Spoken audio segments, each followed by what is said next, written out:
warahmatullahi wabarakatuh. Kami dari kelompok 2 mata kuliah pemrograman visual ingin mempresentasikan tugas kami.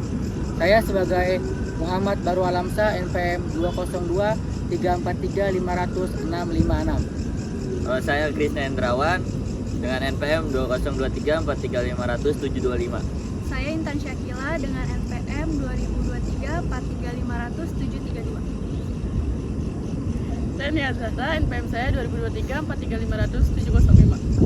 Saya dengan Ade Septianti dengan NPM 2023 43 500 699. Saya Inaya Lailati Kodaria dengan NPM 2023 43 500 621.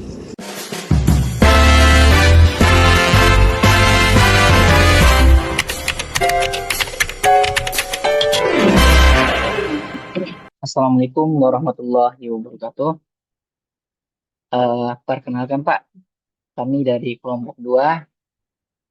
Pada kesempatan ini kami akan mempresentasikan aplikasi sistem informasi depot air Wahana Tirta yang dibuat menggunakan dengan bahasa pemrograman Java dan menggunakan NetBeans dengan database MySQL yang dikelola melalui PHP MyAdmin. Ini Pak. Pada aplikasi ini Pak, pada aplikasi ini bertujuan untuk membantu memproses pengolahan data.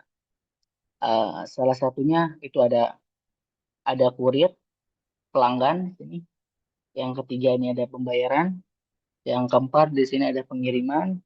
Yang kelima ada pesanan. Yang keenam produk dan yang terakhir ada user. Langkah pertama Pak, kita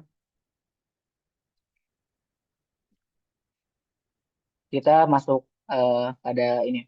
Langkah pertama yaitu masuk ke halaman login Pak. Di sini ini halaman loginnya Pak. Pada halaman ini Pak terdapat kolom username dan password serta fitur untuk menampilkan password dan berfungsi untuk menampilkan password yang sedang diketik sehingga menggunakan untuk pengguna saat login. Baik, kita akan mencoba masuk Pak di sini. Ini usernya admin Pak dan passwordnya admin 123. Kita tampilkan passwordnya Pak. Nah di sini Pak admin 123 kita akan login Pak. Di sini.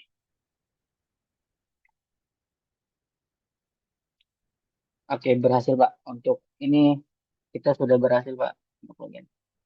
Saya akan melanjutkan presentasi dari Arul. Sebelumnya kita lihat struktur pada tabel depot air ini. Di sini pada aplikasi depot air ini untuk database-nya ada tabel kurir, pelanggan, pembayaran, pengiriman, pesanan, produk, dan user. Untuk tabel kurir, untuk strukturnya ada ID kurir sebagai primary key, nama kurir, nomor handphone, status ID pengiriman. Untuk tabel pelanggan, di sini untuk strukturnya ada ID sebagai primary key, nama, alamat, nomor handphone. Untuk pembayaran, untuk strukturnya ada ID pembayaran sebagai primary key, ID pesanan, tanggal bayar, metode pembayaran, total bayar, dan status pembayaran. Untuk pengiriman, strukturnya di sini ada ID pengiriman sebagai primary key-nya, ID pesanan, nama kurir, tanggal kirim, dan status. Untuk tabel pesanan, untuk strukturnya di sini ada ID sebagai primary key, nama pelanggan, jumlah galon, harga total, dan tanggal. Untuk produknya, di sini ada ID produk sebagai primary key, nama produk, harga, dan stok. Untuk usernya di sini untuk tampilan login. Strukturnya di sini ada ID sebagai primary key-nya, username, dan password. Selanjutnya kita lanjut ke halaman dashboard karena tadi sudah berhasil login pada halaman login. Untuk halaman ini ditampilkan informasi berupa jumlah transaksi, jumlah pelanggan, total pendapatan, dan grafik pendapatan. Informasi tersebut berfungsi sebagai ringkasan data yang terdapat di dalam sistem sehingga memudahkan admin dalam memantau aktivitas depot air. Selanjutnya kita masuk ke menu pelanggan.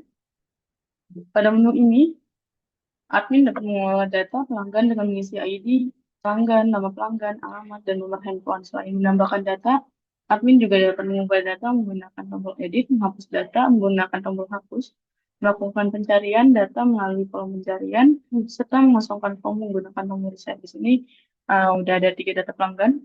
Untuk mengubahnya kita tambahkan pelanggan. Misalkan di sini ada nama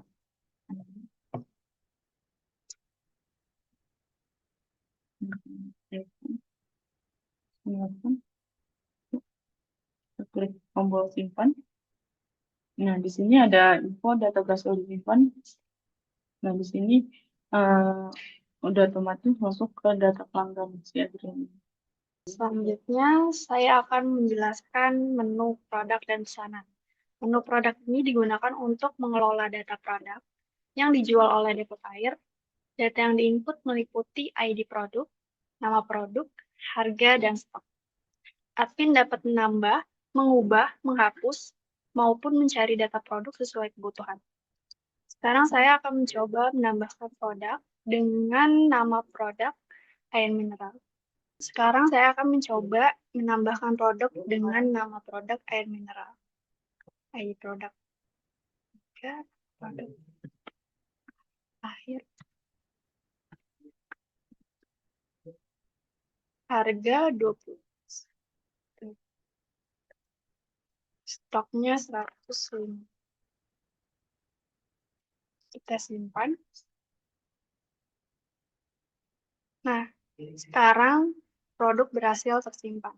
Sekarang saya akan mencoba mengubah atau mengedit stok yang tadinya 150 menjadi 200.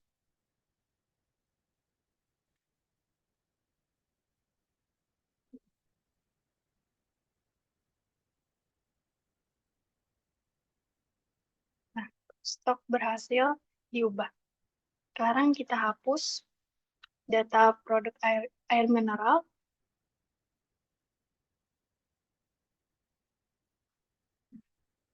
Data berhasil dihapus. Sekarang lanjut ke pesanan. Pada menu ini, admin melakukan input data pesanan dengan memilih nama pelanggan, mengisi jumlah galon yang dipesan, harga, total pembayaran, serta tanggal transaksi. Sekarang saya akan mencoba menambah pesanan.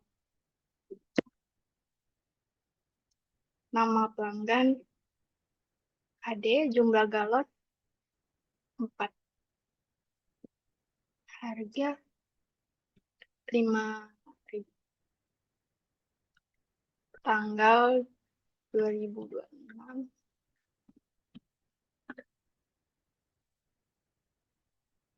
Simpan.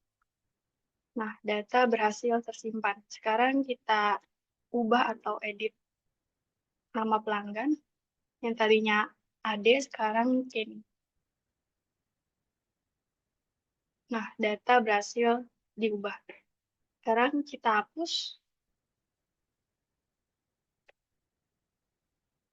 Data berhasil dihapus.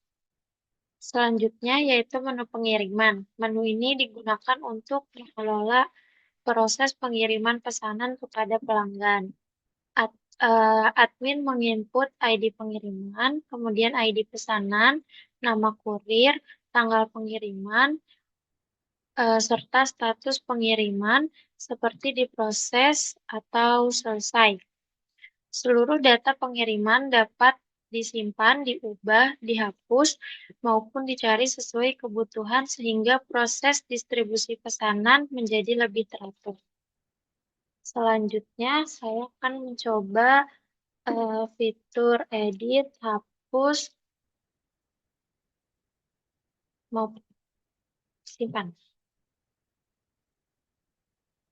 Di sini ID pengirimannya 4, ID pesanannya misalnya 20267899, kemudian nama kurirnya semisal Anto, kemudian tanggal izinnya 2026, bulan 7, kemudian tanggal 9. Statusnya kita misalkan pilih diproses. Nah, ketika kita simpan, data berhasil disimpan. Nah, pada data pengiriman jelas ada input data yang tadi kita input. Selanjutnya, saya akan mencoba fitur edit. Misal nama kurirnya dari Anto saya ganti menjadi Ando. Kemudian statusnya saya pilih dikirim. Setelah kita edit akan keluar notif dan terlihat pada input data pengiriman sudah terganti. Kemudian saya akan coba fitur hapus. Jika dihapus ada notifnya, data berhasil dihapus. Nah, terlihat pada data pengiriman, data berhasil dihapus. Berikutnya adalah menu kurir. Pada menu ini, admin mengelola data kurir yang bertugas mengantarkan pesanan kepada pelanggan. Data yang diinput meliputi ID kurir, nama kurir, nomor handphone, dan status kurir. Berikutnya menu kurir dan pembayaran. Pada menu ini, admin mengelola data kurir yang bertugas mengantarkan pesanan kepada pelanggan. Data yang diinput meliputi ID kurir, terus nama kurir, nomor handphone, dan status kurir. Di sini kita coba untuk simpan ya Pak. Ini sudah berhasil disimpan. Kita klik OK. Nah, kita di sini selanjutnya ke menu edit. Misal kita ganti nama kurirnya. DD terus nomor handphonenya. Statusnya tidak aktif. Terus kita edit. Nah, data berhasil diubah. Terus kita klik untuk hapus. Menu hapus. Dihapus di sini. Kita akan yes.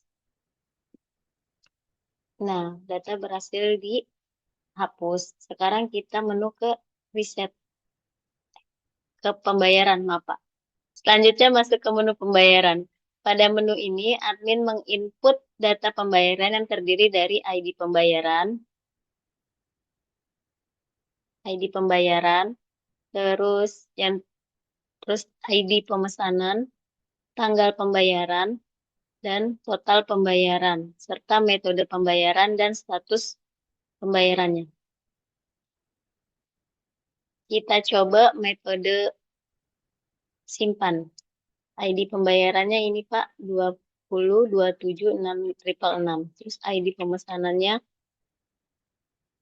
2, tanggal bayarnya 9 bulan 7 2006, totalnya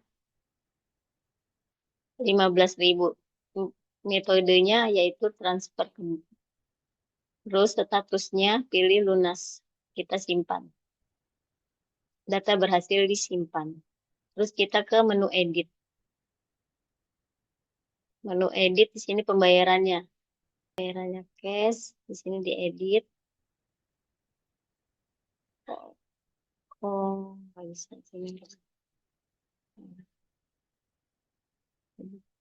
Data berhasil diubah.